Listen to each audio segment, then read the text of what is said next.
हाय दोस्तों, एक बार फिर से हाजिर है लेके सच्ची कहानियाँ। दोस्तों, एक बार एक राजा थे, उनको कोई संतान नहीं थी। वह संतानहीन थे, संतान के लिए बड़ा ही परेशान रहते थे। बड़े बड़े साधु महात्मा और तांत्रिक के पास गए। सबने कुछ न कुछ उपाय बताया, लेकिन एक तांत्रिक ने बताया कि आपको तभी औलाद होगा या संतान सुख की प्राप्ति होगी जब आप किसी बच्चे को बलि देंगे। यह बात सुन के राजा को लगा कि चलो कोई न कोई उपाय तो मिल गया, अब मुझे संतान सुख अवश्य ही मिलेगा। यह बात सोचकर राजा एक बच्चे के बलि देने के लिए पूरे राज्य में घोषणा करवा दी कि कोई भी जो अपना औलाद देगा, मैं उसे बहुत सारा धन दूंगा और उसके बच्चे की बलि चढ़ाऊंगा, जिससे मुझे संतान सुख की प्राप्ति होगी। यह सुनकर एक गरीब परिवार था, उसमें बहुत सारे बच्चे थे। वह गरीब परिवार से एक बच्चे को लाके राजा को बलि देने के लिए तैयार हो गए। कहे कि ठीक है, हम लोग देंगे। राजा यह बात सुन के बहुत खुशी हुई। पूरे गांव में शोर मच गया, राज्य में, कि आज राजा के घर एक बलि दी जाएगी बच्चे को।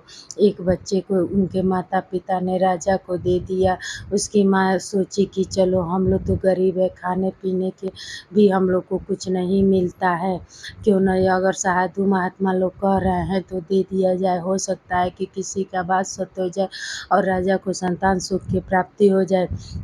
यह बात सुनकर राजा को जब उस बच्चे को बलि देने का टाइम आया तो राजा उस बच्चे से पूछे कि बेटा, तुमको क्या चाहिए, तुम्हारी आखिरी इच्छा क्या है, यह बात मुझे बताओ। राजा का बात सुनकर बच्चा बोला, ठीक है, बस मुझे रेत मंगवा दीजिए।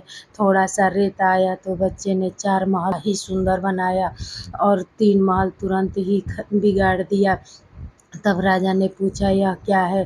कहा कि यह पहला रेत का मकान जो मेरे माँ बाप का फर्ज था कि हमें रक्षा करे, जन्म दिए हैं तो लेकिन नहीं किए। दूसरा मेरे उन रिश्तेदारों का है जो मेरी रक्षा कर सकते हैं, लेकिन वो लोग भी नहीं किए, ना ही मेरे माँ बाप को समझा सके। तीसरा रेत का महल ये आपका है, जो आप चाहते तो आपके राज्य में प्रजा कैसा है यह आप नहीं जानते हैं, लेकिन बलि देने के लिए तैयार हो गए।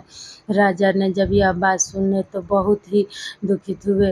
कहे, और ये चौथा महल मेरे प्रभु का है, जो मुझे उन पर अटूट विश्वास है, मेरी कोई न कोई सहायता अवश्य करेंगे। और राजा से कहा कि मेरी बलि दे दीजिए। भगवान का मंत्र मन में जाप करने लगा। राजा इसके बाद से हिल गए। राजा एकदम सोच में पड़ गए कि बच्चा सही कह रहा है, अगर मैं इसका बलि भी दे दूं और कोई मुझे संतान की प्राप्ति ना हो तब क्या होगा। राजा ने तुरंत अपने मन को बदल लिया और बच्चे को देने के निर्णय को तुरंत अस्वीकार कर दिया। राजा सोचे कि मैं क्यों नहीं इसे अपना राजकुमार बना लूं। राजा ने उसे अपना राजकुमार बना लिया।